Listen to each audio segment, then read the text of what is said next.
The question is कि क्या हम हमेशा ऐसे ही रहेंगे या हमारे यहाँ कुछ तब्दील होगा? मुझे लगता नहीं है। इस वक्त जो सूरत हाल कोरोना से पूरी दुनिया के अंदर पैदा हुई है, करीबन 200 से ज़्यादा ममालिक जो हैं वो इसका शिकार हुए हैं। इसका जो अब डिसीज़ या शरह-ए-अमवात या डेथ रेशो बना है वो तकरीबन 6.76% है। मैं जिस वक्त बोल रहा हूँ, जिस वक्त आप इसको सुन रहे हैं, ये तब की बात है। अगर मैंने इसको किसी चैनल पे डाला, किसी वीडियो पे डाला और इसको आप जब सुनेंगे तो मुझे उस वक्त पता नहीं कि उस वक्त कितना होगा। But this is exactly how that is. इस तरह से ये वायरस एक्ट कर रहा है। हमारे यहाँ इसकी मुख्तलिफ थ्योरीज पाई जाती हैं। हमारे यहाँ बहुत सारे लोग बहुत सारी बातें करते हैं। हमारे यहाँ बहुत सारे टोटके अवेलेबल हैं कि किसी तरह से ये चीज़ ठीक हो जाए। मिथ्स अवेलेबल हैं। मिथ्स में क्या क्या है कि अगर आप गर्म पानी के गरारे करेंगे तो ये वायरस मर जाएगा। अगर आप पानी पिएंगे, गर्म पानी पिएंगे तो ये वायरस मर जाएगा। गर्म पानी के नहाने से ये वायरस मर जाता है। प्याज को खाने से ये वायरस मर जाता है। लहसुन को खाने से ये वायरस मर जाता है। ऐसा कुछ भी नहीं है। फिर कहा जाता है कि ये वायरस अगर गर्म हवा में रहे तो मर जाता है, सर्वाइव नहीं करता। पहले से ये माना जाता था कि ये एयरबोर्न नहीं है, दैट मीन्स ये हवा में नहीं रहता, ये बैठ जाता है। फिर थ्योरीज ने ये साबित किया है, प्रैक्टिस ने ये साबित किया है कि ये 3 घंटे तक के लिए और कभी कभी 5 घंटे के लिए भी एयरबोर्न हो सकता है। वो ममालिक जहाँ इसको सीरियस नहीं लिया गया वहाँ आज सिचुएशन बहुत बुरी है। हमारे यहाँ इसको बहुत सीरियस लिया गया, लेकिन हमारी नॉन सीरियसनेस का भी एक अपना आलम है। और उस आलम में क्या है आप खुद सोच सकते हैं कि कुछ लोग ऐसे हैं जो क्वारंटीन से भाग गए, जहाँ उन्हें रखा गया था वहाँ उनको भाग गए, इवन दो कि उनके टेस्ट पॉजिटिव आए थे। कुछ लोग जिनके टेस्ट पॉजिटिव थे उन्होंने लोगों को बताया नहीं और जाके दूसरे लोगों को इफेक्टेड कर दिया। द क्वेश्चन इज़ कि हम ये कब तक ये सब कुछ करते रहेंगे? कब तक हम ये सब कुछ करते रहेंगे? कब तक हम अपने बिहेवियर को इसी तरह से रखेंगे जिस तरह से आज हमारा बिहेवियर है? रही इसकी बात कि गवर्नमेंट ने कुछ करना है तो आई डोंट नो कि गवर्नमेंट क्या करना चाहती है, कब करना चाहती है, कैसे करना चाहती है, क्यों करना चाहती है, किसके साथ करना चाहती है। इसमें सिर्फ एक बात सही है जो मुझे लगती है, ये हमारे साथ करना चाहती है। बिकॉज आई डोंट नो कि ये कौन लोग हैं जो फैसले कर रहे हैं और फैसले भी ऐसे हैं जिसकी समझ किसी को नहीं आती, वाकई समझ नहीं आती। मतलब आप मुझे एक बात बताइए, ये कौन सी पॉलिसीज़ हैं जो हमारे यहाँ बनती हैं जिसका इतलाक सिर्फ गरीब पे होता है और अमीर इसके ज़ुमरे में नहीं आता? आज जो रिलीफ पैकेजेस मिल रहे हैं वो 12,000 रुपये हैं। ये हमारा रिलीफ पैकेज है।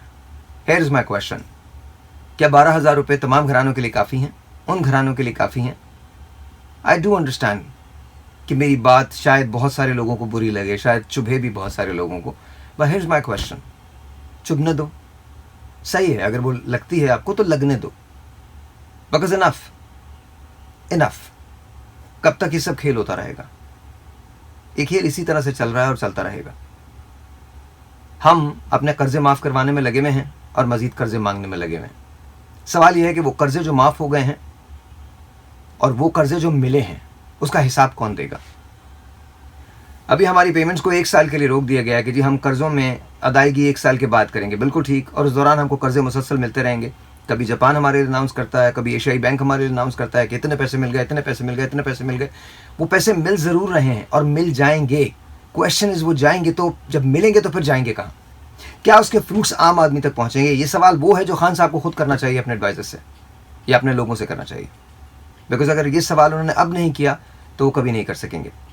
अब ये डिसाइड करना पड़ेगा इमरान खान साहब को कि अपनी लेगेसी में क्या छोड़ना चाहते हैं। और अपनी लेगेसी में ये छोड़ना चाहते हैं कि इस वक्त तक जो कारकर्दगी है उसके मुताबिक तहरीक इंसाफ का कोई भी ऐसा काम नहीं है जिसके बारे में ये कहा जाए कि वाकई उसे याद रखा जाएगा। इनफैक्ट इस वक्त मेरी बात हो सकता है फिर अगेन बहुत सारे लोगों को बुरी लगे और शायद तहरीक इंसाफ के लोगों को बहुत ज़्यादा नागवार गुजरे, लेकिन इस वक्त ये पूरे मुल्क का यूँ समझ लीजिए कि एक माना हुआ ओपिनियन है कि तहरीक इंसाफ का दौर सबसे बुरा दौर रहा है पाकिस्तान के लिए अब तक। क्या ये बेहतर होगा? I don't know. I wish के बेहतर हो जाए। आई विश कि वो सारी बातें, वो सारी उम्मीदें जो हमने इमरान खान साहब से लगाई थी या खान साहब की अपनी ज़ात से लगाई थी वो पूरी हो जाएं। लेकिन वो पूरी कैसे होंगी? बिकॉज द क्वेश्चन इज़ कि खान साहब ने कहा था कि हमारी पार्टी के अंदर कोई भी ऐसा आदमी नहीं होगा जिसका माजी दागदार होगा। और आज जब पार्टी पर नज़र दौड़ाते हैं तो बहुत कम ऐसे लोग मिलते हैं जिनका माजी टेंटेड नहीं है। खान साहब की पार्टी में तो ऐसे लोग हैं जिनका हाल भी बहुत टेंटेड है, बट क्वेश्चन इज़ कि कोई सवाल करने वाला नहीं है। So where are we as Pakistanis? हम हैं कहाँ पे? हम कहीं भी नहीं खड़े। हमें हर शख्स डरा हुआ है, सहमा हुआ है। हमें ये नहीं पता कि कल क्या होने वाला है। हमें ये मालूम नहीं है कि एग्जैक्टली कल हमारी ज़िंदगी में क्या होगा। कल अगर पाकिस्तान के अंदर रिसेशन इससे ज़्यादा बुरा आ जाता है, तो वेयर डू यू स्टैंड? क्या आपके घर में खाने को होगा? क्या आप लोगों को सड़कों पे बाहर निकलने से रोक सकेंगे? हम हमेशा ये बात कहते हैं कि गरीबों के लिए हम सोचते हैं। बिल्कुल, हम सिर्फ सोचते हैं गरीबों के लिए, करते नहीं हैं। हमारे यहाँ बार बार अक्सर मैंने देखा है, हमारे यहाँ फेसबुक पे, इंस्टा पे बड़ी तस्वीरें लगी हुई होती हैं। 4 लोग जमा हो जाएं तो कोई अक्लमंद आदमी उसको खींच के और उसके बाद उस पर लिखता है नीचे, इस कौम का कुछ नहीं किया जा सकता। अग्रीड, कुछ नहीं किया जा सकता, इंक्लूडिंग ऑल ऑफ अस। हम सब भी उसमें शामिल हैं। हम जो तहजीब के अलंबरदार बने फिरते हैं।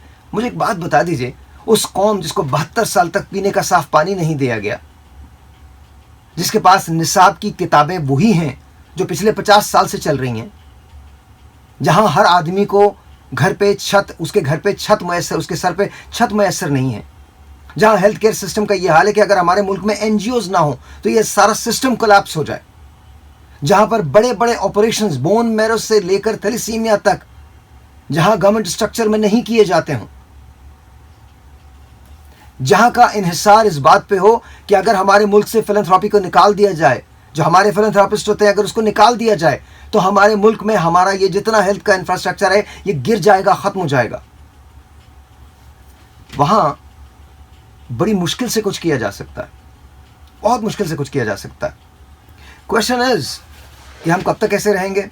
I don't know, and quite frankly I don't think कि हम बदलने वाले हैं। हम नहीं बदलने वाले। आप में से सबको पता है कि मैं क्या कह रहा हूं। बहुत सारे लोग जो मुझसे एग्री करेंगे वो मुझसे एग्री करेंगे, और बहुत सारे लोग जो मुझसे डिसएग्री करेंगे वो इस बात पर डिसएग्री करेंगे बिकॉज या ये बात मैं कह रहा हूं या फिर ये बात उनके मफाद में नहीं है। ये हमारा हाल है। हमारे यहाँ किसी को पसंद करने का क्राइटेरिया अपनी जाती पसंद है, उसका मेरिट नहीं है। हमारे यहाँ हम किसी को इसलिए पसंद करते हैं बिकॉज हम चाहते हैं कि हम उसको पसंद करें। हम किसी को नापसंद इसलिए करते हैं क्योंकि हम चाहते हैं कि हम उसको नापसंद करें। हमारे यहाँ अगर किसी में टैलेंट होता है तो हम हाथ धो के उसके पीछे पड़ जाते हैं। I am really sorry but that's what the truth is. हमारे यहाँ मेरिट की जगह वो है जो दुनिया में किसी और मुल्क में शायद ना हो। हमारे यहाँ कोई मेरिट से अगर ऊपर आ जाता है तो उसका माजी, उसका हाल उसको याद दिला कर पागल कर देते हैं। और बेशतर औकात जो लोग हमारे साथ होते हैं वो बहुत एवरेज होते हैं, जो हम पे हुकूमतें करते हैं, जो हमारे इंफ्रास्ट्रक्चर्स को बनाते हैं, जो हमारी पॉलिसीज़ मेकर होते हैं।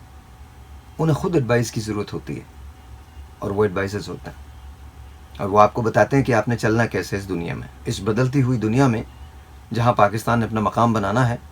हमें आगे आके खड़ा होना है। मेरे दोस्त हैं प्यार शमसी साहब, मेरा सवाल है, अब तक वो इंतज़ार कर रहे हैं कि उन्हें इजाज़त मिले, क्यों, किस लिए इंतज़ार कर रहे हैं? आई डोंट थिंक कि चीज़ें बदलने वाली हैं। I honestly don't think so. I think चीज़ें ऐसी रहेंगी। जब तक हम नहीं बदलेंगे कुछ नहीं बदलेगा, और हम नहीं बदलने वाले। हम एक दूसरे से दर हकीकत या तो बुग़्ज़ रखते हैं, या हमें एलर्जी होती है, या हम नफ़रत करते हैं। हम अकेले अकेले बहुत अच्छे हैं, इज्तिमाई तौर पे साथ नहीं रह पाते।